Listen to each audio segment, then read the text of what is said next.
para que todo nos quede y poderlo compartir posteriormente con el resto de personas. ¿Listo? Entonces, pues una muy bienvenida para todos. Qué felicidad de verdad volverlos a ver, poder estar acá compartiendo en este espacio de las nuevas tecnologías, donde a todos nos ha tocado ir aprendiendo poquito a poquito de este proceso y es muy interesante también, ¿cierto? Bueno, entonces la idea es que continuemos el proceso que ya habíamos comenzado. Hace días les mandamos este cronograma, ¿lo están viendo? Sí. Sí, ok. Este cronograma se los mandamos hace días, que es el cronograma pues que veníamos trabajando, tiene algunas variaciones, se movieron unos temas, ya la periodicidad no es cada 15 días, sino que es cada 20 días aproximadamente. Y la idea es ir trabajando poco a poco, ¿cierto? Si llega un momento que lo quieren que lo hagamos más seguido, pues no hay ningún problema, vamos mirando cómo es posible. Les voy a pedir un favor, mientras no haya la necesidad de hablar, que todos cierren sus micrófonos para que no tengamos interferencias y así nos rinda bastante este espaciecito, ¿cierto? Del día de hoy. Entonces, hoy vamos a la sección número 3, vamos a hablar un poco de los procesos de articulación y la importancia de que conozcamos cómo opera y cómo funciona el sistema de emergencias, todo el tema de respuesta oportuna en la ciudad de Medellín, para que ustedes también lo tengan claro. Y vamos aclarando cada vez más todos los temas de gestión del riesgo de desastres. Ya continuamos después con continuidad de negocio, vamos a ver cadena de abastecimiento, vamos a ver manejo de extintores. En la sesión 6, que es la de manejo de extintores, pues la vamos a ver en esta ocasión por plataforma, la vamos a ver por acá, y posteriormente esperamos que más adelante, cuando las cosas mejoren, nos podamos reunir en vivo y en directo con todas las medidas de seguridad que sean necesarias para... Espérenme, yo le doy el ingreso a 2 personas que me lo están pidiendo ya. En vivo y en directo con todas las medidas de seguridad para que podamos hacer esta práctica de manejo de extintores, porque es muy importante tener la teoría, pero a la par de tener la teoría, pues poder hacer la capacitación, ¿cierto? Y no es lo mismo que me digan que es que el extintor se coloca a ciertos grados, que le tengo que quitar un pin, a yo colocar el extintor a los grados y quitarle el pin, ¿cierto? No es lo mismo. Entonces, la idea, y esperamos que sea así, podamos hacer en algún momento todo el tema de manejo de extintores. Luego veríamos manejo de residuos y primeros auxilios emocionales. Ven que en este listado hay dos sesiones que están en verde. Estas 2 sesiones en verde son porque todavía no sabemos si las podemos hacer o no. ¿Por qué? Porque serían en vivo. Y hasta el momento, pues, no es posible, y según las directrices de FENALCO, pues, por el momento, por mucho no podemos hacer esos desplazamientos en comunidad. Por eso las dejamos de últimas, porque en el caso de que lo podamos hacer, pues, automáticamente las vamos a agendar y se las agendaremos con tiempo. ¿Hasta ahí vamos bien o tenemos alguna inquietud?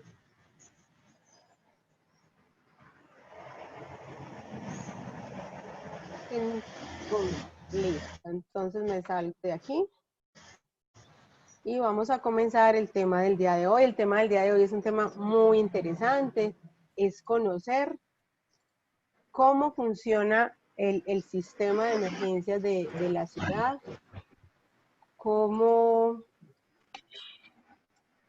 se Hey, ¿no relaciona. tenés un audífono ahí? ¿Qué apretáis? ¿Un audífono no tenés ahí? Parece que lo cargabas a la mano ahí. Así que tengo una videoconferencia aquí, no jodas, de un taller que estoy haciendo. Randy, No jodas, se me quedan los audífonos.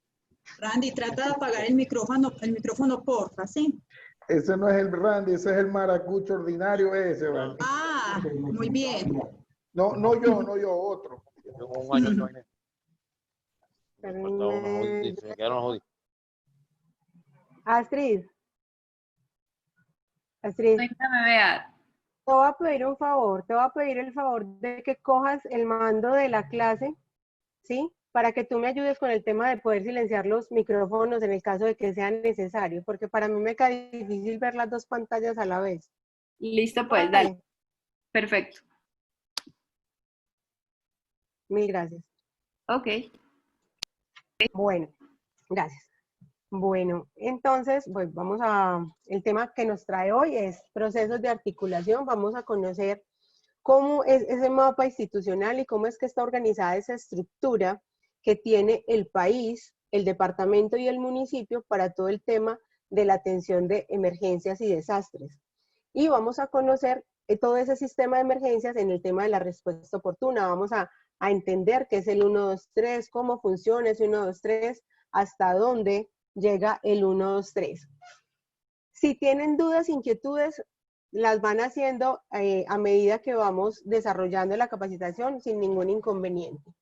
Esta primera diapositiva es como un recuento de lo que ya habíamos visto en el primer encuentro que tuvimos. Es un recorderis a la Ley 1523 del 2012, que es la Política Nacional de Gestión del Riesgo de Desastres. Y esta Política Nacional de Gestión del Riesgo de Desastres tiene unos procesos y unos subprocesos que son los que permiten que vamos desarrollando todo el tema de la atención de emergencias, todo lo que se llama gestionar el riesgo. Entonces, se trabaja bajo 3 procesos, que es el proceso del conocimiento del riesgo, que es esta que está acá, y el conocimiento del riesgo, a su vez, tiene 4 subprocesos. Entonces, ¿qué se hace cuando hablamos de conocimiento del riesgo?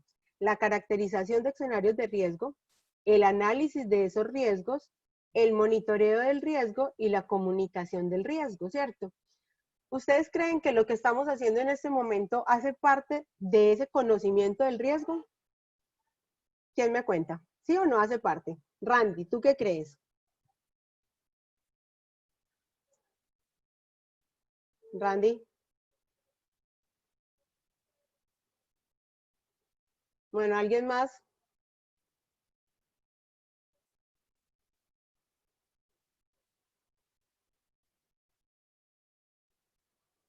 ¿Ninguno? ¿O no me están oyendo? Yo te escucho perfectamente. Luz, ¿tú crees No, que lo que esto que pasa es estamos que haciendo... yo no te escucho muy bien porque como estoy en la calle y Ajá. tuve la brillante idea, se me quedaron los auriculares, audífonos, entonces no te escucho bien lo que preguntaste, ¿ya? Ok, les estaba preguntando que si esto que estamos haciendo, todas estas actividades que hemos estado realizando poco a poco, hacen parte de conocer el riesgo, de ese subproceso de conocer todo el riesgo de emergencias, todo el riesgo de desastres. Claro, por Sí, supuesto. claro. Sí, claro, sí, muy bien. Nos informa, nos da lo que es las alternativas, el conocimiento pues, para estar prevenido a cualquier riesgo natural o riesgo también aparte del trabajo, todo eso. Pues, es muy buena la información, todo este proceso. Ok, conocer, muy bien Juan, gracias. Conocer el riesgo es, parte de eso es comunicarlo, es que cada vez estemos mejor preparados, tengamos mejores herramientas, tengamos un mejor conocimiento de todo lo que tiene que ver. Miren, en este momento estamos en una emergencia mundial, no solamente nacional, en una emergencia mundial, donde incluso la declaratoria de emergencia, ustedes saben que como Colombia la teníamos hasta ahora, hasta mayo, y ayer el presidente dice, se hace una declaratoria, una extensión de declaratoria de emergencia por 3 meses más, ¿cierto? Eso que está haciendo el presidente, por ejemplo, todos los días a las 6 de la tarde es comunicarnos, ¿cierto? Y eso es parte de gestionar el riesgo, porque si nosotros con todo esto que tenemos de la pandemia, con que los datos de los que se murieron, de los de contagiados todos los días, si a nosotros no nos cuentan y no nos informan sobre todo lo que está pasando, lo que se lograría es que tuviéramos posiblemente un caos en el país. Entonces, eso es parte de lo que hace la gestión del riesgo, ¿cierto? Contarnos como todas esas cosas. Otro de los procesos es la reducción del riesgo, que reducir el riesgo es que minimizar eso que tenemos ahí. El riesgo siempre está, el riesgo es latente, pero yo puedo hacer de muchas maneras que cada vez sea más pequeñito. No se va, pero está ahí, ¿cierto? Lo estamos reduciendo. Y en la reducción del riesgo, ¿qué hacemos? Hacemos unas intervenciones correctivas, unas intervenciones prospectivas y hablamos de una protección financiera. Y por último, y no menos importante, está todo lo que es el tema de manejo del desastre, que el manejo del desastre está con 4 subprocesos: la preparación para la respuesta, la preparación para la recuperación, la ejecución de la respuesta y la ejecución de la recuperación. Yo les pregunto, ¿cómo ven ustedes en este momento, dentro de todo lo que han escuchado, todo lo que han leído, todo lo que han visto, en qué proceso estamos en el manejo del desastre? ¿Qué opinan ustedes?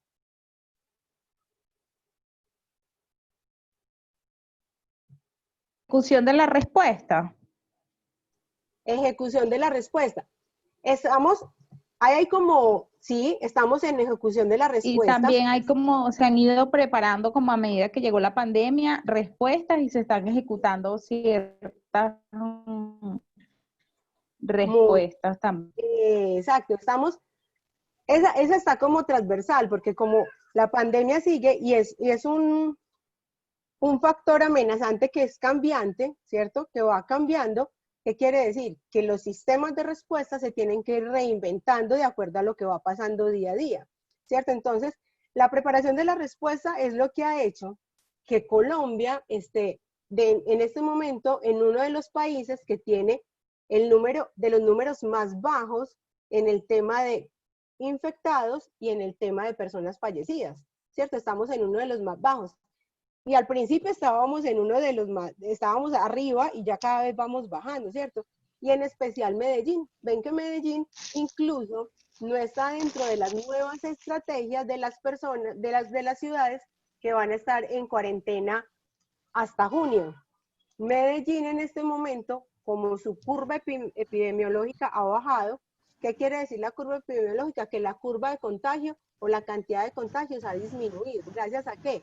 A toda esa preparación que se ha tenido para la respuesta, ¿cierto? Vemos que los hospitales cada día se están organizando y están organizando más y tenemos unidades de cuidados intensivos que se adaptó, no se adaptó, o sea, teníamos una clínica de hace muchos años que estaba cerrada, que estaba intervenida por la Supersalud, y esa clínica que es conocida como Salud Cos del 80, esa clínica ya la organizaron y la adaptaron para hacer toda la atención de pacientes con COVID-19, ¿cierto? Eso es que prepararnos para la respuesta.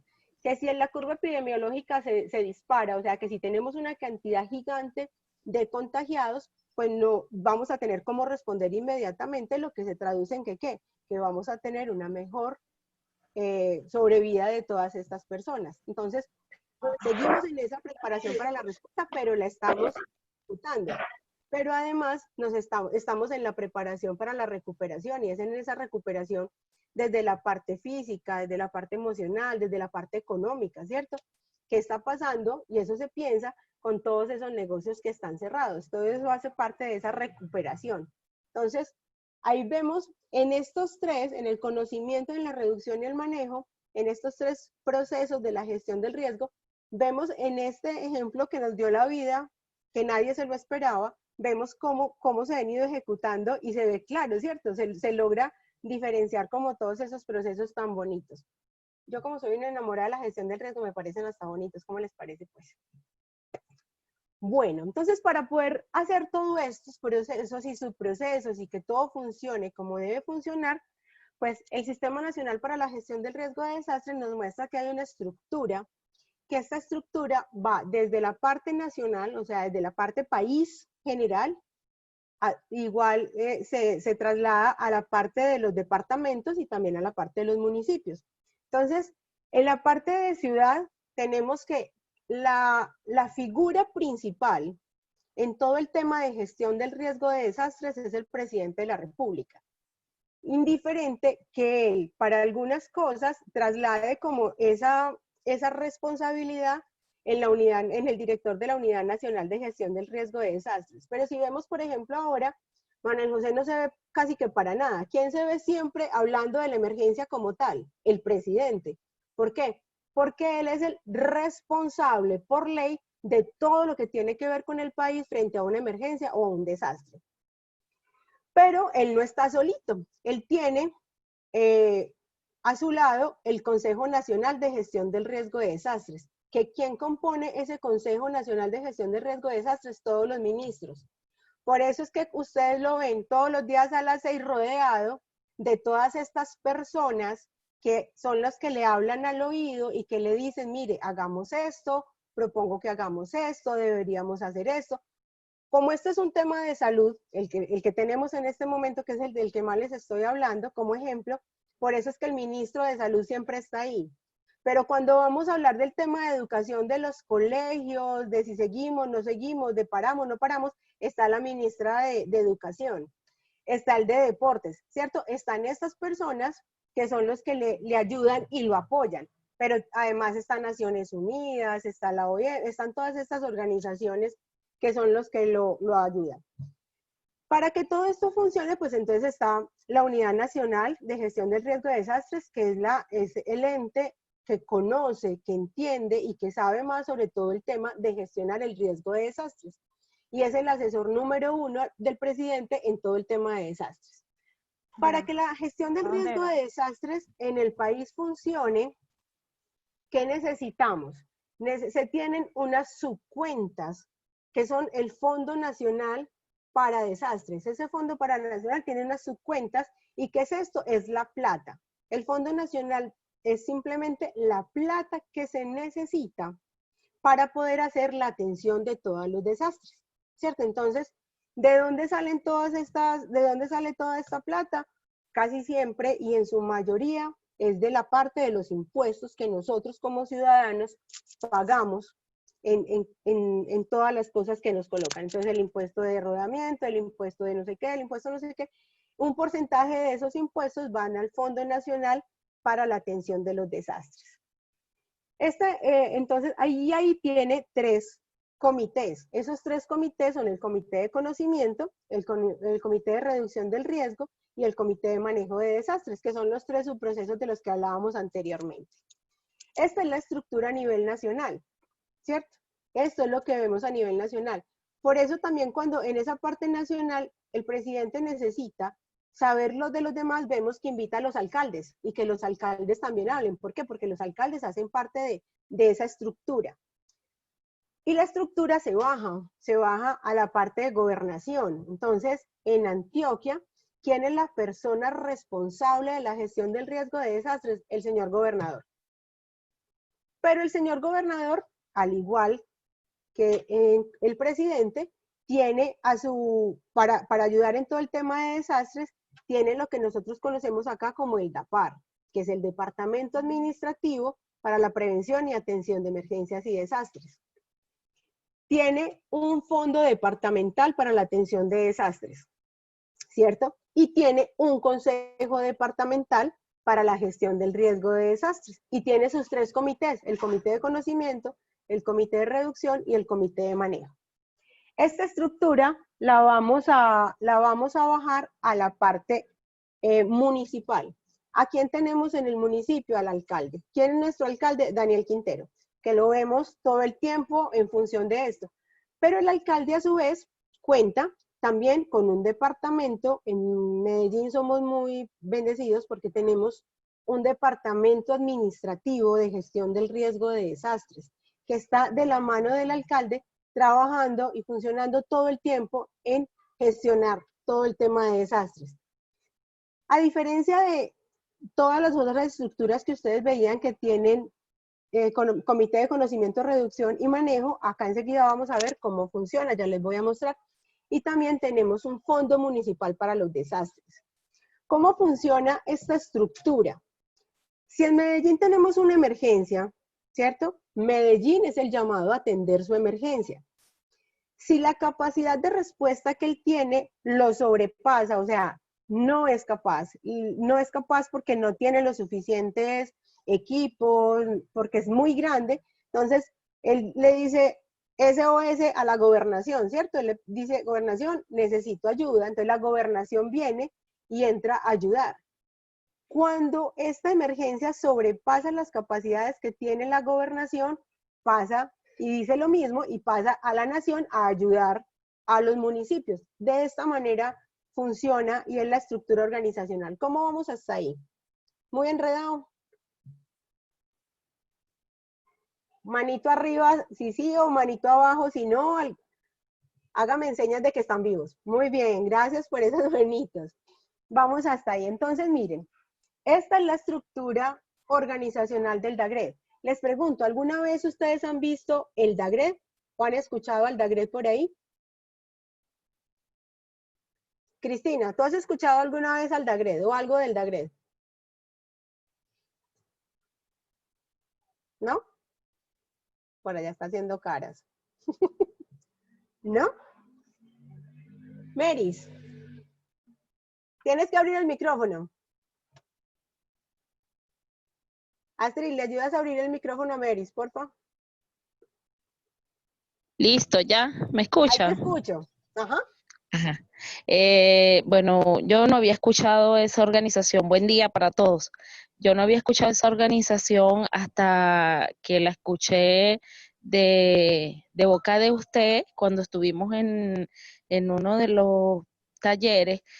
Recuerdo que usted contaba una anécdota de unos edificios que estaban en construcción y un ingeniero escuchó un ruido que le parecía extraño y entonces él inmediatamente llamó a las personas del DACRE. Creo que esa fue Ajá. la institución a quien llamó para que vinieran a cerciorarse de qué era lo que estaba pasando, si efectivamente había una emergencia. Ok. Pero si yo les digo, ¿ustedes han visto los bomberos de Medellín? ¿Sí los han visto o no los han visto? Yo nunca he visto, yo nunca he visto un bombero acá en Medellín. Bueno, cuéntame, Acá en Medellín nunca ¿quién lo ha he visto visto. los bomberos de Medellín? Bueno, porque no me creen y esa es la Acá. Los bomberos y una organización se llama también Rescate, también. No. Los bomberos en Medellín, bueno, ya les voy a contar. Entonces, porque quien ha visto los bomberos ha visto Hola. al DAGRED. Hola. Hola, Beatriz, Vivian. yo vi los bomberos y el DAGRES, yo vivo en San José de la Cima, la parte alta. Y el año pasado por la aldea hubo un deslizamiento de una masa de tierra. Y entonces vinieron los bomberos y el DAGRES, que fueron los encargados de remover la tierra, atender esa emergencia. Creo que esa es la dirección de gestión de riesgo. Ajá. Muy bien. ¿Por qué les pregunto si han visto a los bomberos? Porque los bomberos son una partecita del DAGRED. Si yo veo a los bomberos, esa es como la parte más visible, por así decirlo, del DAGRED. Pero ya les voy a contar cómo es de grande, ¿cierto? Y cómo hace para que funcione y tengamos presencia en Medellín.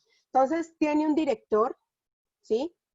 Este director en este momento es una persona que es bombero, pero en este momento obviamente por su cargo pues está inactivo como bombero, pero el director tiene experiencia y conocimiento en todo el tema de gestión de riesgo de desastres y tiene como soporte una unidad administrativa, ¿cierto? Que son las secretarias, unos abogados, los asistentes, ¿cierto? Que le ayudan como en toda la atención para ser cada vez más efectivos en la ciudad. Tienen un departamento de comunicaciones, son estos que ayudan a que salgan unas piezas bonitas, a que cada vez la gestión del riesgo y los desastres se comuniquen de una mejor manera a la ciudad. Que tengamos todos los días unas respuestas claras y oportunas, que tengamos en las redes sociales información de lo que está pasando y que sepamos a dónde podemos acudir en caso de que pase algo. Para eso está comunicaciones. Tenemos el FONGRED, que es el Fondo Municipal de Gestión de Riesgo de Desastres, ¿cierto? Que es ese fondo que tiene también unas subcuentas, o sea, ese fondo se divide como en varias partecitas para saber cómo se va a invertir los dineros que se tienen ahí en los desastres, y es un fondo que, a diferencia de todos los otros fondos que tiene la Alcaldía de Medellín, es un fondo que mantiene vigente, ¿cierto? Que la plata que está ahí no se puede tocar sino para emergencias y desastres. No, esa plata no es sino con esa destinación, ¿cierto? Y tenemos dos subdirecciones. Una subdirección de conocimiento y reducción del riesgo, ¿cierto? Aquí se coloca, está en una sola, a diferencia de la departamental y de la nacional, y una subdirección de manejo. ¿Qué tenemos en la subdirección de conocimiento y reducción? Tenemos dos equipos muy importantes. Uno es el equipo social, que el equipo social es un equipo que esta administración en particular lo fortaleció mucho. Pasó de tener 10 integrantes casi a 20, 21, algo así, que son psicólogos, trabajadores sociales, especialistas en desarrollo. ¿cierto? Que son los que van a las comunidades a impartir el conocimiento de la gestión del riesgo. En pocas palabras, hacer lo que yo estoy haciendo con ustedes, ¿cierto? Pero entonces se van para la comuna 1, se van para la comuna 2, cogen las instituciones educativas, las juntas de acción local, las juntas de acción comunal, grupos organizados, e imparten estos conocimientos en qué hacer frente a un terremoto, frente a un incendio, que entiendan que es un plan de emergencias, todo esto lo hacen como en ese proceso. Y tenemos un equipo técnico, que es muy importante que ustedes también sepan que existen, porque este equipo técnico es un equipo de aproximadamente 12, 14 personal que son especialistas en geología, en arquitectura, en geología, bueno, son esos técnicos, ¿cierto? Porque ¿qué es lo más importante de este equipo técnico? Nosotros como ciudadanos de Medellín, todos los que vivimos en Medellín, todos, no estoy diciendo colombianos, sino todos los que vivimos en Medellín, tenemos la posibilidad que frente a algo que me esté inquietando dentro de la estructura de mi vivienda o del lugar donde nosotros habitamos, podamos de forma gratuita pedir a través de la línea 123 una visita de inspección por riesgos. ¿Qué es esto y con qué come? La visita de inspección por riesgos es, les voy a poner un ejemplo, yo en mi casa, de un momento a otro me apareció una grieta. ¿Sí? Todos sabemos que es una grieta, como esas rayitas que aparecen en las paredes, ¿cierto?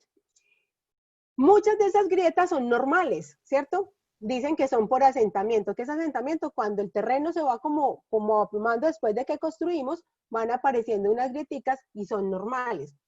Pero resulta que esa grietica yo la estoy mirando y esa grietica cada vez está como más grande, ¿cierto? Tiene como más espacio. Y yo digo, oh por Dios, esto se está creciendo y eso me genera a mí una inquietud y yo siento que eso puede hacer daño en mi casa. Miren una cosa tan sencilla como eso, ¿cierto? ¿Qué hacen ustedes? Cogen su teléfono, marcan 123 y dicen que necesitan una visita de inspección por riesgo del DAGRE. Con esto, pues les van a tomar unos datos, enseguida vamos a entender un poquito cómo funciona el 123, les toman unos datos, muchas veces les dan el radicado inmediatamente, ustedes lo deben guardar ese numerito, si no, lo que hacen es que les van a devolver la llamada. Con eso, ¿qué hacen? El ingeniero o la ingeniera que es responsable de la zona, los va a ir a visitar y va a ir a mirar qué es lo que está pasando en eso que lo está inquietando a usted, ¿cierto? Entonces, él va y hace la revisión y de ahí va a salir un informe que dice quiénes son los responsables, qué es lo que está pasando y quién debe solucionar el caso. Aclaro que el DAGRE es solamente un ente asesor, entonces el DAGRE no toma decisiones. ¿En qué sentido no toma decisiones? Supongamos que su casa está en alto riesgo y que esa grietica que veíamos tan insignificante quiere decir que se le va a caer un muro y que por eso se debe hacer una evacuación preventiva. ¿Sí? O sea, que nos tenemos que salir de ahí un ratico mientras se soluciona el problema. Entonces el DAGRE lo que hace es que sale ese informe, se lo entrega a usted, se lo entrega a la inspección y a quien más sea pertinente. ¿Para qué? Para que sean ellos quien tomen la vocería y le diga a usted, tiene que evacuar. ¿Sí me hago entender hasta ahí? ¿Sí he sido clara? Porque necesito que esto les quede como muy claro. ¿Sí? Asumo que sí. Bueno, entonces, Sí. ok. Miren que es una figura que no la tiene sino Antioquia. Principalmente la tiene Medellín, o sea, y que es totalmente gratuita, o sea, no tiene ningún cobro. Ellos están identificados con un chaleco amarillo y tienen su carnet de la alcaldía de Medellín. Son los únicos que van a entrar y le van a decir a usted. Pero resulta que no es dentro de su casa, sino que usted ve que en la casa del vecino está como inclinada y como que se va a caer. Usted también puede llamar y decir, mire, aquí al lado de mi casa hay una casa que se está inclinando cada vez más, ellos van y hacen esa revisión de riesgos y toman las medidas. Supongamos que en esa evaluación que ellos hacen, resulta que el problema que tenemos en la casa o en el barrio es porque hay un tubo de EPM que está roto. ya está haciendo filtración y eso está haciendo que se mueva el terreno. Ese informe que les llega a ustedes le va a llegar a EPM y les va a decir, señores EPM, en el inmueble de tal, tal, tal, hay una afectación y la afectación es por un tubo suyo. Por favor, revise y organice, ¿cierto? A cada uno le va a llegar su competencia. Si el problema es de mi inmueble, le va a decir a usted, sí, señor don Juan, mire, esto es lo que está pasando, esto lo está sucediendo, usted es el que tiene que hacer el arreglo del inmueble. ¿Sí me hago entender? Eso, así es como funciona ese equipo técnico y lo debemos aprovechar al máximo porque es un equipo muy, muy capacitado y muy bueno. En la subdirección, eso es la subdirección de conocimiento y reducción. Entonces, el equipo social hace parte de conocimiento y el equipo técnico hace parte de la reducción del riesgo, ¿cierto? Ahí estamos. Y tenemos la subdirección de manejo de desastres. La subdirección de manejo de desastres tiene 3 grupos. El grupo más grande y es el más visible, por eso les decía, es el Cuerpo Oficial de Bomberos de Medellín. A diferencia del resto de Antioquia y de muchos departamentos, Medellín cuenta con un Cuerpo Oficial de Bomberos. ¿Qué es esto? El Cuerpo Oficial de Bomberos de Medellín es un cuerpo de bomberos que le pagan a los bomberos para que hagan su trabajo. No son voluntarios como los de los otros municipios. A ellos se les paga y por eso es que tenemos permanencia del Cuerpo Oficial de Bomberos 24/7. Todos los días, todo el tiempo, ¿cierto? Y ahora les voy a contar cómo estamos distribuidos. Tiene un grupo, además, que se llama el GREVE, que es el grupo de respuesta a eventos de afluencia masiva.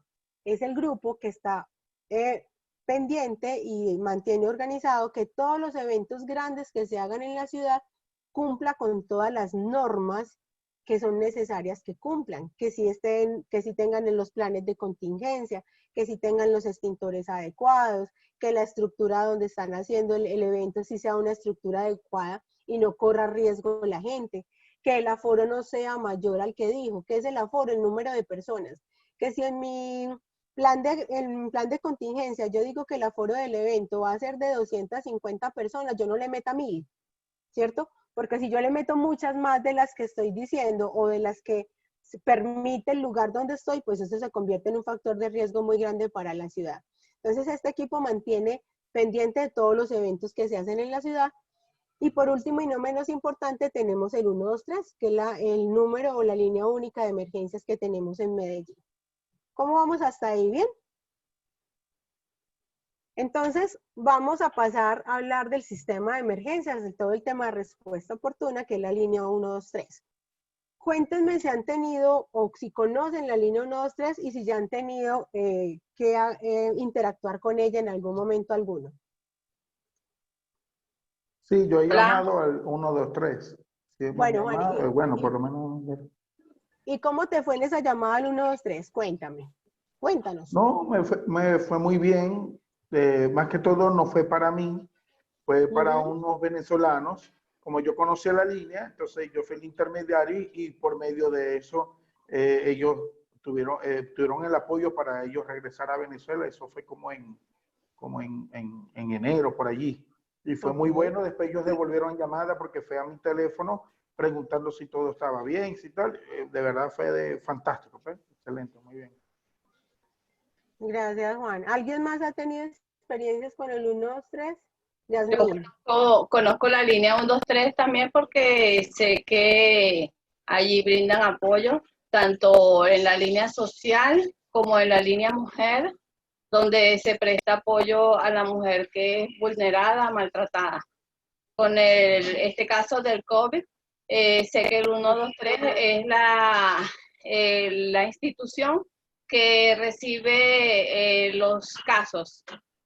Por ejemplo, si sé que cerca de mi casa hay alguien que esté sospechoso, yo puedo llamar al 123, son los que se encargan de hacer la gestión para que vengan a atender a la persona y ver si en realidad es un caso o no lo es. Muy bien, Yasmin. ¿Alguien más nos quiere contar su experiencia con el 123? Hola. Hola, Lisbeth. Yo también he utilizado la línea 123. Una vez lo usé para ayudar a unos venezolanos que estaban por acá para tratar de conseguir un refugio. Después la utilicé con una muchacha venezolana que estaba vulnerable por su parte de mujer con su pareja. y la utilizamos otra vez para llamar a la policía por un asunto de vecinos. Me preguntaron cómo se hacía y yo les comenté del 123 para que se podía llamar a la parte social, a la parte mujer. Y ahorita como están con los casos de COVID. Y de verdad siempre ha sido atendida. No, hay una que otra vez que tarda un poquito más, pero siempre se consigue la solución con ellos. Súper. ¿Quién más nos iba a contar?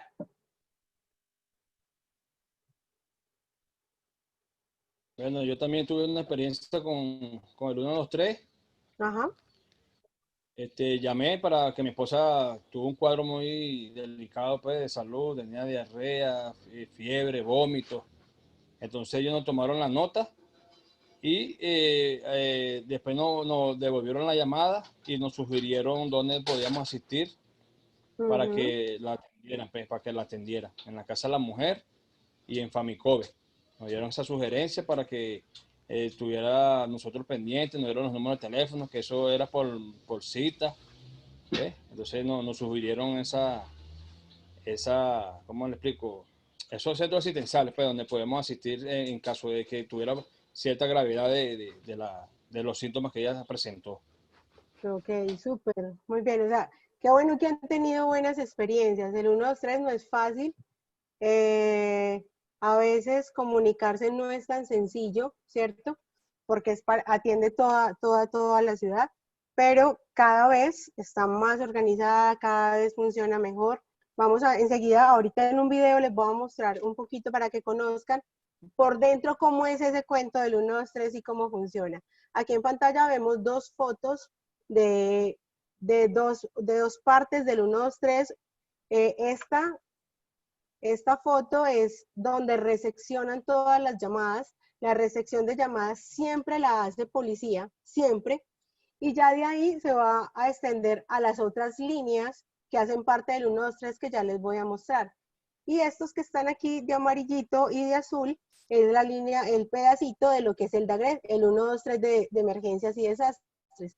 Este es el chaleco amarillo que distingue al personal del DAGRED y es con el que siempre van a estar en el territorio. Entonces, cuando ustedes vean estos chicos de amarillo y estos de azul que dice Bomberos Medellín, son el DAGRED, ¿listo? Y están es para ayudarnos. Entonces, en Medellín tenemos la fortuna de tener esta línea que nos ayuda y es una línea que es muy grande, tiene una acción muy grande que pocas veces saben que es para tantas cosas, ¿cierto? Normalmente solamente decimos eso es para desastres o la mayoría dice es para policía, porque como contesta la policía, pero tiene un espectro bastante grande. Yo les voy a mandar todas estas piececitas ahí para que ustedes lo tengan y cada vez puedan estudiar y pensar y compartirlo con alguien más. Entonces, ¿qué es importante antes de que nosotros vamos a llamar a la línea 123? Hay que tener unas cosas importantes, unos pasos, y es tener claro qué sucede, o sea, qué es lo que está pasando, dónde está sucediendo, dirección exacta y algún punto de referencia. Eso es muy importante porque esto hace que la respuesta sea más rápida y más efectiva. Esto parece muy charro y parece muy divertido, uno dice, pues eso es obvio. Pero resulta que cuando llaman en un porcentaje muy alto, cuando uno está asustado, está angustiado, pues se le olvida decir todo eso. Entonces, yo me acuerdo que una vez llamaron y dijeron, es que hay un accidente horrible, vengan y nos ayudan, y colgaron. ¿Y a dónde vamos si no sabemos dónde es el accidente? No tenemos la dirección. Pero es el mismo susto de la gente que muchas veces no dice. Entonces, cuando yo voy a hacer esa llamada, que es importante tratar de calmarme un poquito y poder brindarle a ese operador que me contesta, que es un policía, la mayor información posible, porque eso va a hacer que la respuesta sea mucho más oportuna, o sea, mucho más rápido de lo que podría ser. Entonces, ¿qué sucede? ¿Dónde sucede? Una dirección exacta y si no un punto de referencia. ¿Cuándo sucedió? ¿Quiénes están comprometidos?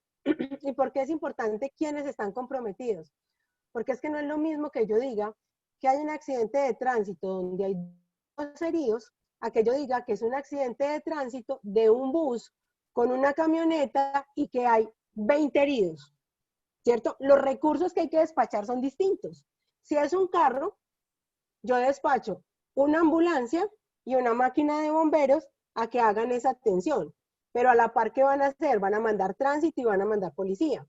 Pero si yo digo que es un evento donde hay multitud de lesionados, o sea, tenemos muchos lesionados, pues ellos saben que con una ambulancia no va a ser suficiente, que voy a tener que mandar más recursos. Entonces, si yo lo digo de una vez, esos recursos van a llegar mucho más pronto y mucho más rápido, y va a ser mucho más efectivo. Pero además debo dar mi nombre y un teléfono de contacto. ¿Por qué nombre y teléfono de contacto? ¿Qué creen ustedes que por qué pedimos eso?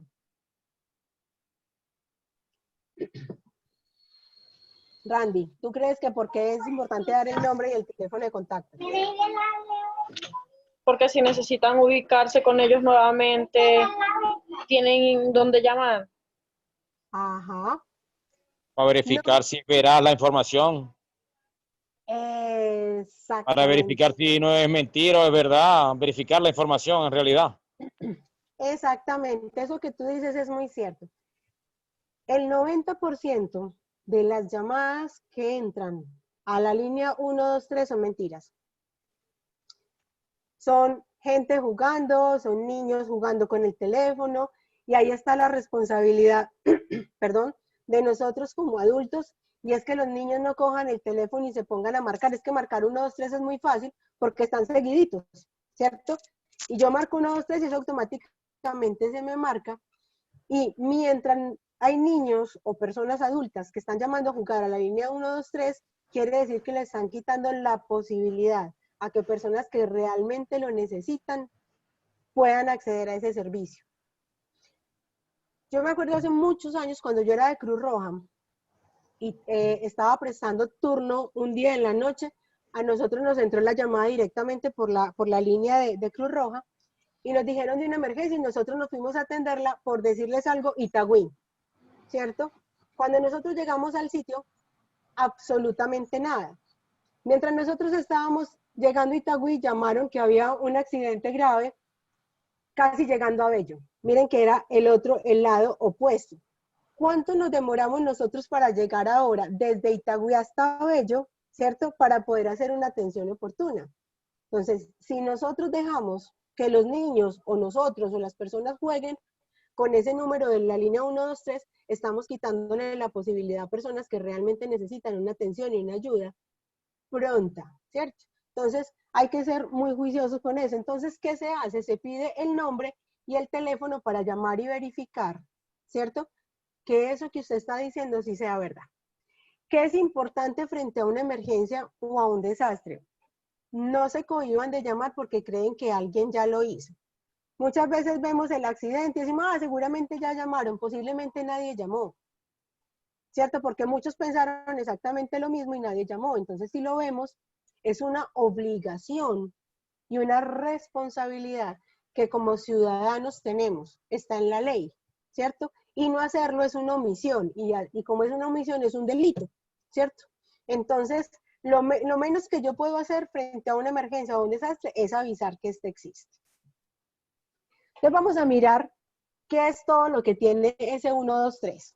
Entonces el 123 tiene la policía, ¿cierto? Que es el que nos va a recibir la llamada, es el que hace la recepción inicial, es el que nos dice, pero además de que recibe la llamada, es el que vigila y tiene todo el tema de seguridad y todo el tema preventivo del delito en Medellín. Entonces ahí si necesitamos, como decía Yasmín, creo que fue Yasmín ahorita, bueno, no me acuerdo, uno de ustedes dijo, yo llamé a la policía porque es que el vecino claro, al 123 en el tema de seguridad. Pero también tenemos el 123 mujer, ahorita lo mencionaron también, que el 123 mujer hace parte de la Secretaría de Seguridad, de Social y Familia. Llamar al 123 cuando hay cosa de emergencia o alguien está pegando en la casa. Ana, se te fue. Estabas contándonos que el 123 mujer, ¿qué?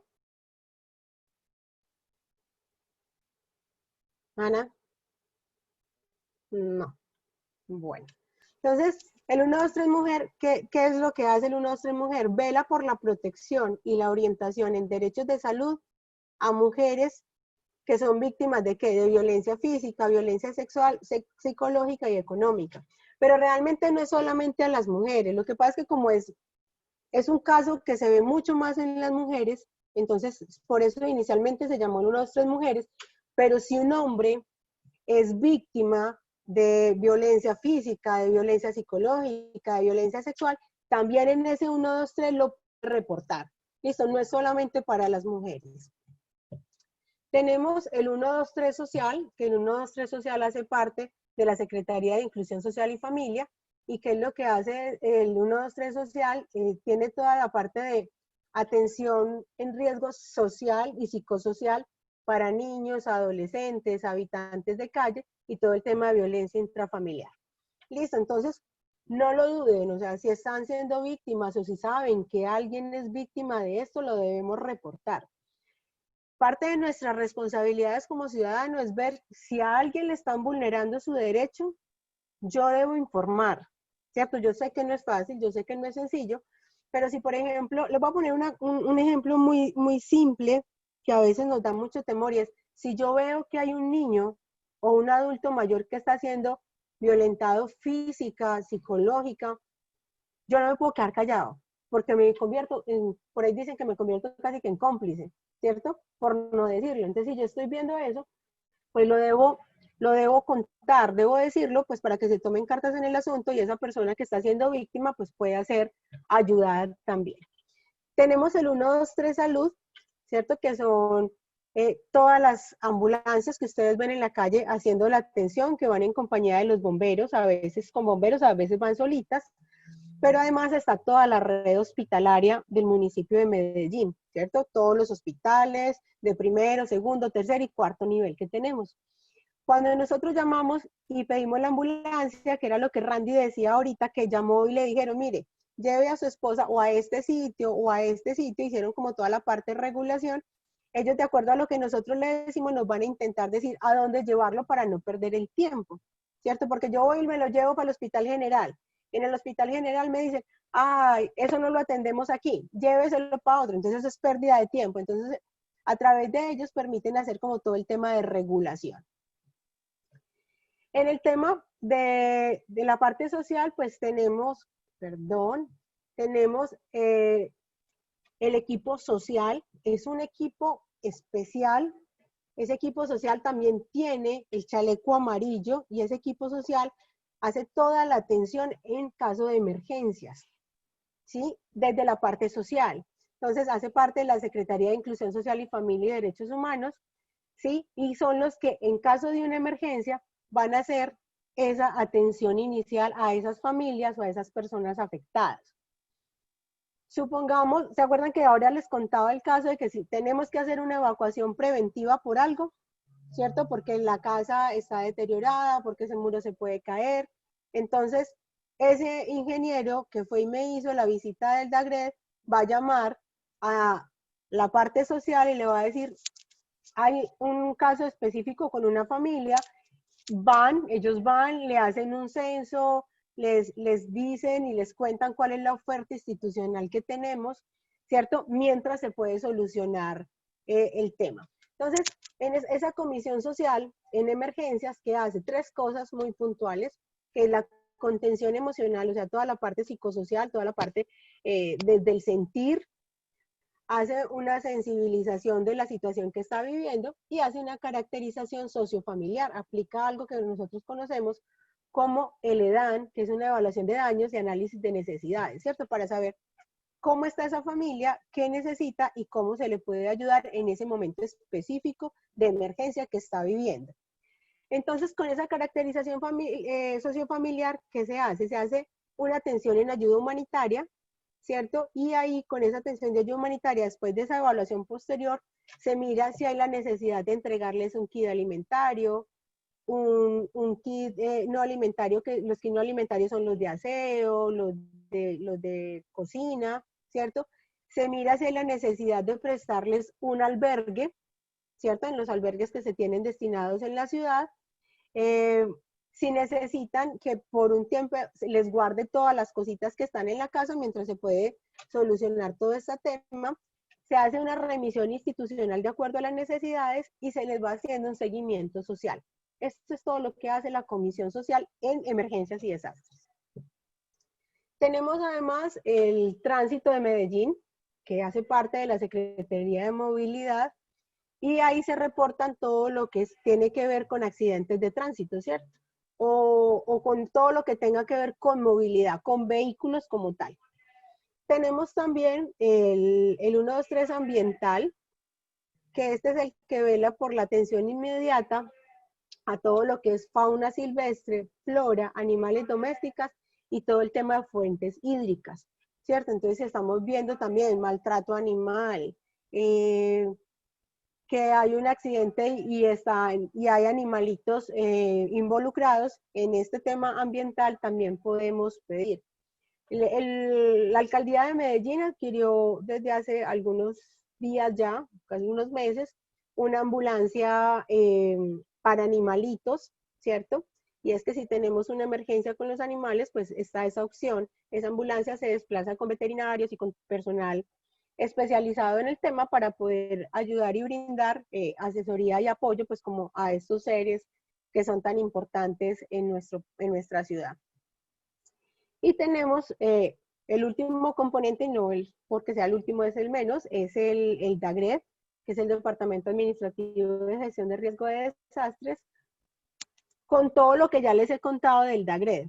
Pero además de eso, una parte importante que son los bomberos, yo les cuento que nosotros en Medellín tenemos 8 estaciones de bomberos que están distribuidas en todo el territorio. ¿Que son insuficientes? Seguramente sí, y no, seguramente no. Sí son insuficientes, eso ya se tiene claro, se tiene planteado. Incluso ya estaba en proceso por el diseño del Plan Municipal de Gestión de Riesgos de Desastres, ampliar como esa cobertura. Entonces tenemos 6 estaciones de bomberos. En la zona 1, que es esta, que es como rojita, ¿sí? La estación 1 queda en Guayabal, y esa estación atiende la comuna 14, que es El Poblado, la comuna 15, que es Guayabal, y la comuna 16, que es Belén. Tenemos una única estación en un corregimiento. Nosotros tenemos 16 comunas y 5 corregimientos, y tenemos una estación en San Antonio de Prado, que es esta, en el corregimiento de San Antonio de Prado.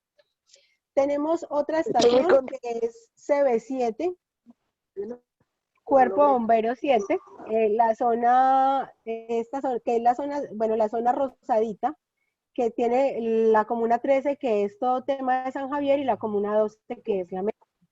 Tenemos otra estación de bomberos que está en la zona 2, que cubre las comunas 10, que es todo lo que es centro, y la comuna 11, que es Laureles Estadio.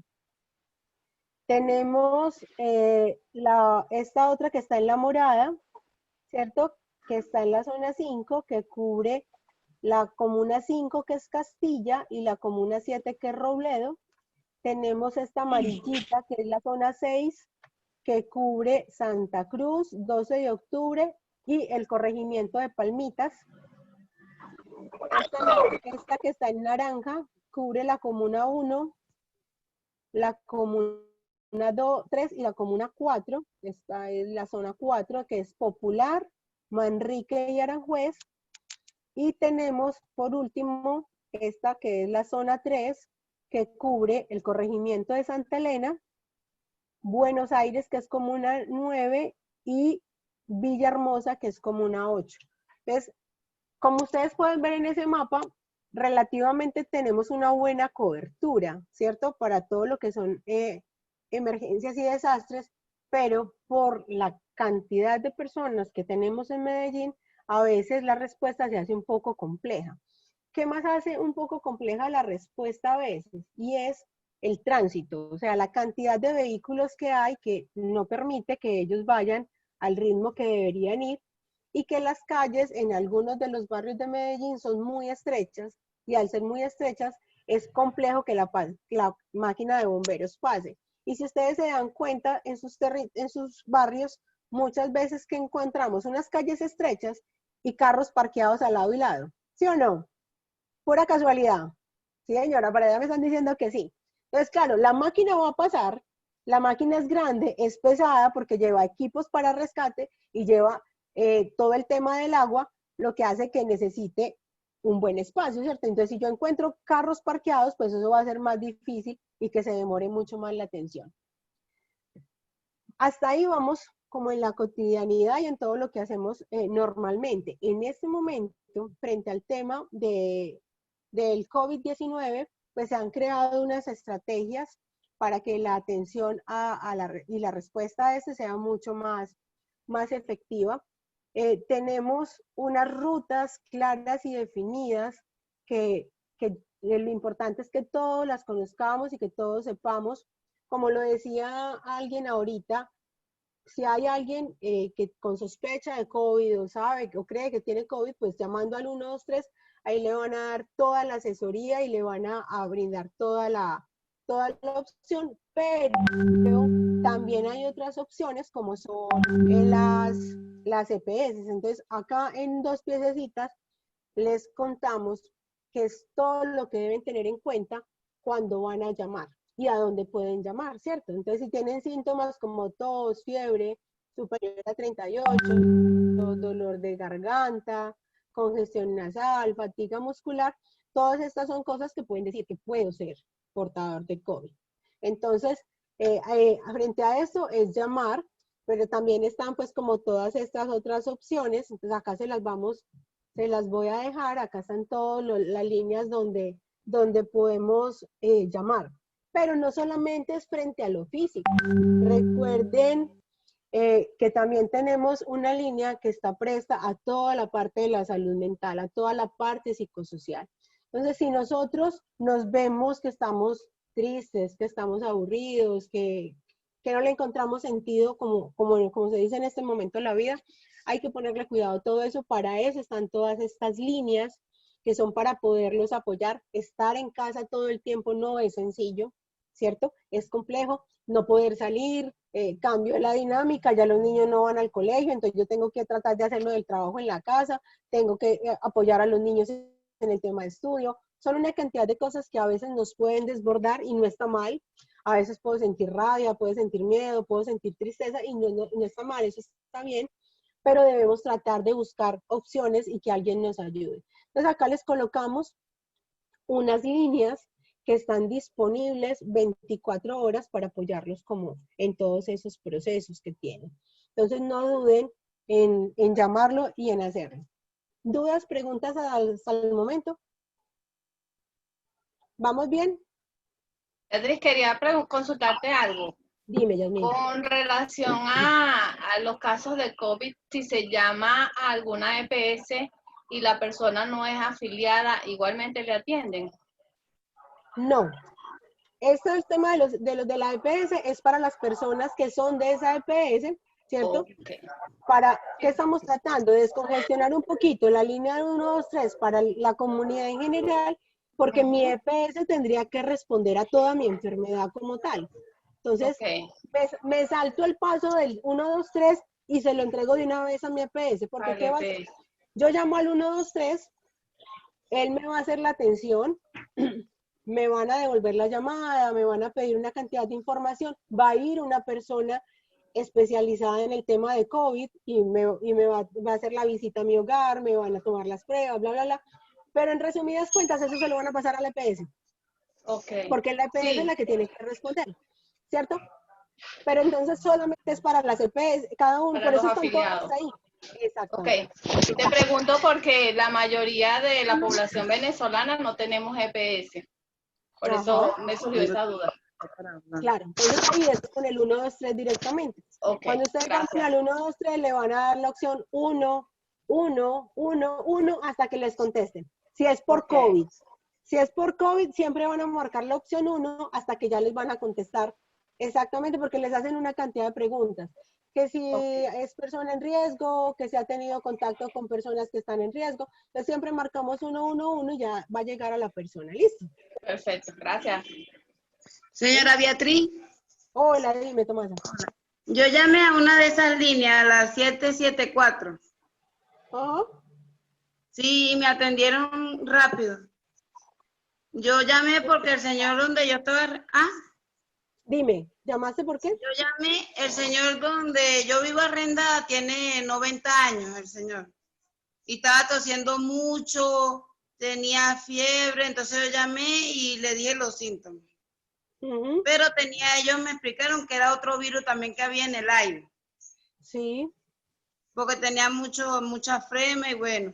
Y después llamaban cada hora, llamaron como por 2 días seguidos, estuvieron llamando a ver cómo seguía el señor. Por si se agravaba o algo, ellos tomaban carta en el asunto. Pues.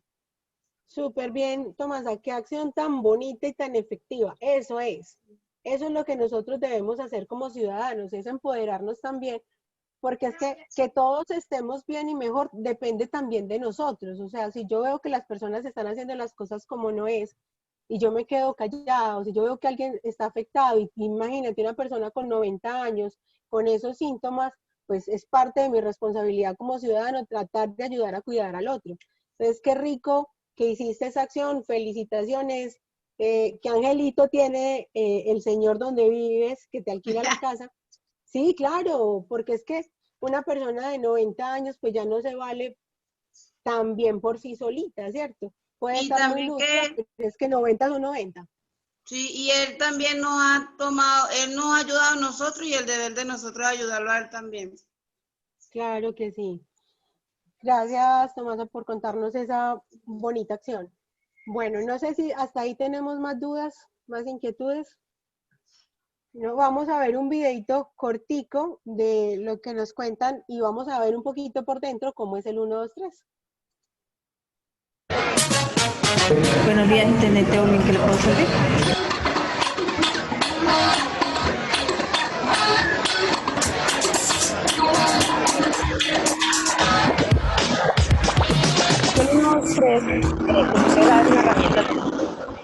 Precisamente es creada para que la ciudadanía nos pueda reportar cualquier caso de emergencia, lo que tiene que ver en temas de seguridad, de desastre, atención psicosocial, de salud, y así precisamente apoyar a la política de seguridad y demás de la ciudad.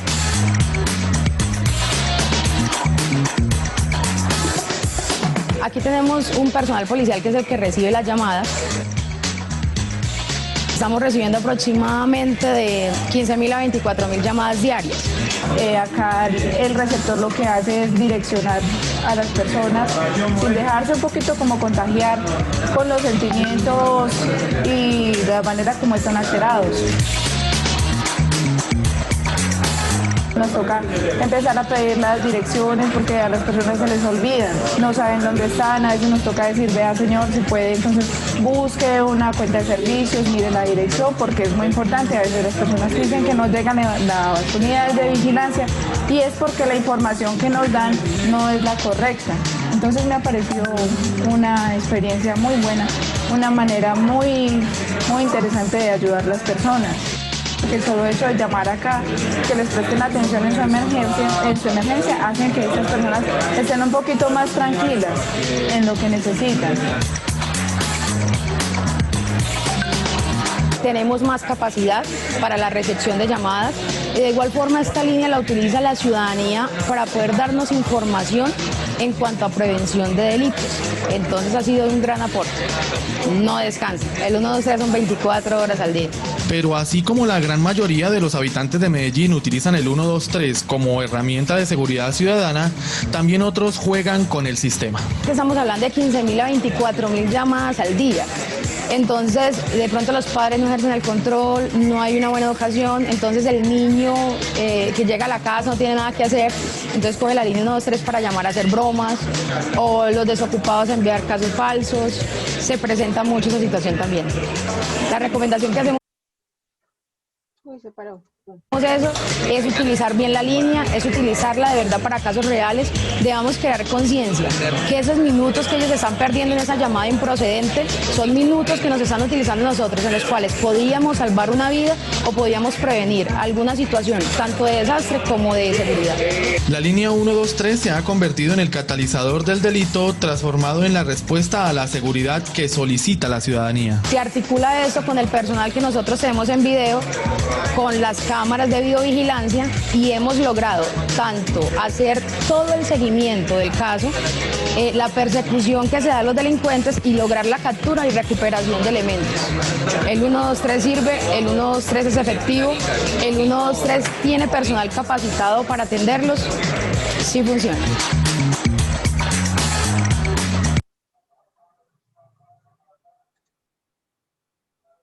Bueno, ¿qué tal les pareció el video? Muy importante, muy oportuno conocer esas cosas, las cifras, y de verdad que me llamó mucho la atención que el 90% de las llamadas, como nos decía, son falsas. Entonces hay que como que trabajar en esa educación, porque como decía la funcionaria, en esos minutos que quitan esas llamadas de broma pueden salvar una vida. Bueno, el video. Bueno, qué chévere. Bueno, no sé si tienen dudas, inquietudes frente a todo lo que vimos. La idea, como les dije, era poder conocer y entender un poquito más cómo funciona todo el tema de la respuesta a emergencias, que ustedes lo conozcan, que se empoderen del tema cada vez más y que sirva para que podamos gestionar el riesgo y que lo hagamos desde antes y no esperar a que sucedan las cosas. Listo. Bueno, por aquí me cuentan que estamos siendo acompañadas en esta charla del señor Daniel. Nos quiere dar un saludito. No veo dónde está. Luz. Señor Daniel. ¿Nos escuchas? Puede ser que no tenga recepción de audio. Voy a preguntar por acá. Porque Luz. Sí, ya. Hola, ya. perdón, estaba hablando solito, no había quitado el mute. Súper rapidito. Muy buenos días con todas. Bienvenido. Gracias, un gusto. Sara, solo quería darles un pequeño saludito. Voy a prender la cámara también. Darles un pequeño saludito, agradecerles nuevamente su tiempo de estar en estos espacios, que así como venimos realizando con FENALCO, también tenemos otros, así que nada, agradecerles el tiempo y decir que aprovechen y aprendan muchísimo de toda la experiencia que tienen todas las personas que nos han venido acompañando, y este tema particular del 123, inclusive para mí, que yo no soy de acá, ha sido muy educativo, así que entonces estoy seguro que también las demás personas estarán ahí aprovechando. Entonces, muchísimas gracias. No, muchas gracias, qué rico que nos acompañaron el día de hoy. Este era el tema que quería que conocieran hoy, que entendiéramos un poquito más cómo funciona la ciudad, que cada vez tengan más herramientas y que podamos tener una mejor convivencia dentro de la ciudad y aprovechar todo lo que tenemos para que cada día estemos más seguros en todo el tema de gestión del riesgo. No sé si tienen dudas, si tienen inquietudes. Yo tengo una pregunta. Dime. Estamos conversando acá y estamos hablando del 123 en Medellín, pero hay personas que muchas veces nos llaman, ¿okay? Y nos dicen que están en Bello o que están en otro sitio fuera de Medellín. El 123 no les permite esa ayuda, ¿no?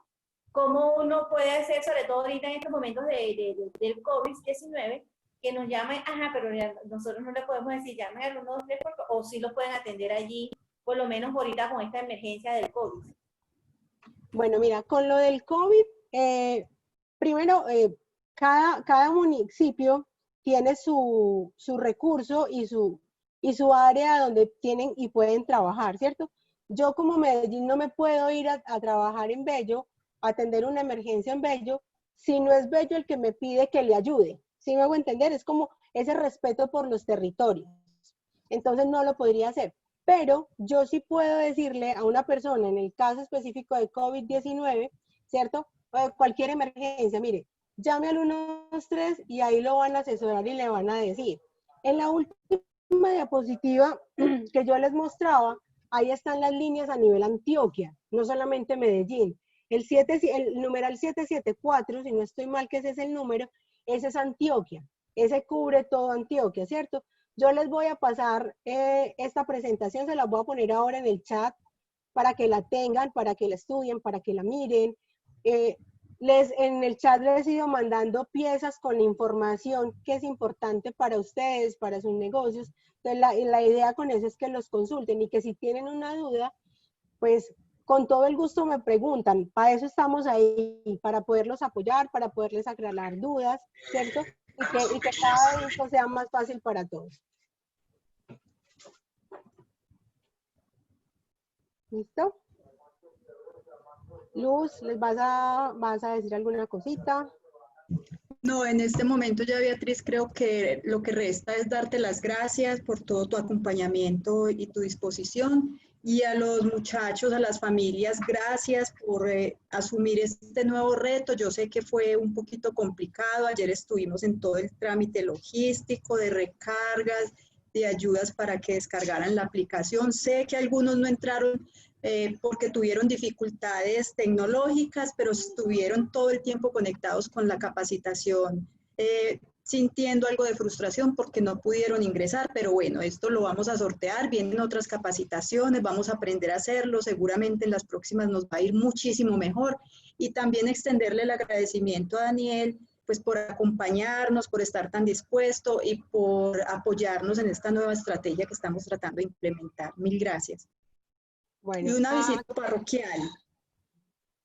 Para los chicos que están siendo acompañados, las familias que están con Hernando y conmigo, vamos a enviar en la tarde probablemente una invitación para la capacitación el día de mañana. ¿Listo? Entonces estén pendientes en el chat. Esto es solo para las 20 familias que están con nosotros. Acuérdense que estamos en dos procesos distintos. Uno es el proceso que estamos llevando con FENALCO y el otro es el proceso de formación que estamos atendiendo con familias Camilo y Elcira, y Hernando y Aleita, listo, para que no se vayan a confundir. Y en ese orden también reiterarles que con nosotros estamos utilizando la plataforma Meet y que con FENALCO vamos a empezar a volvernos muy expertos utilizando la plataforma Zoom. Listo. Mil gracias a todos. Igual, que no se queden frustraditos, no se van a perder la capacitación, se las vamos a mandar. Para que la puedan ver, les vamos a mandar el link para que la vean, para que si quieren repasar algo también lo hagan. Entonces así todos van a poder tener acceso a ello y yo sé que cada vez, para todos esto no ha sido fácil y cada vez va a ser más fácil manejar toda esta tecnología que nos está dando una oportunidad bonita en este momento. Entonces a todos muchas gracias por este espacio, por permitir compartir un poquito de todo esto que yo sé y cualquier cosa nos estamos volviendo a ver. ¿Listo? Un feliz día para todos. Se cuidan. Gracias. Gracias. Chao. Gracias, mil gracias. Con todo el cariño.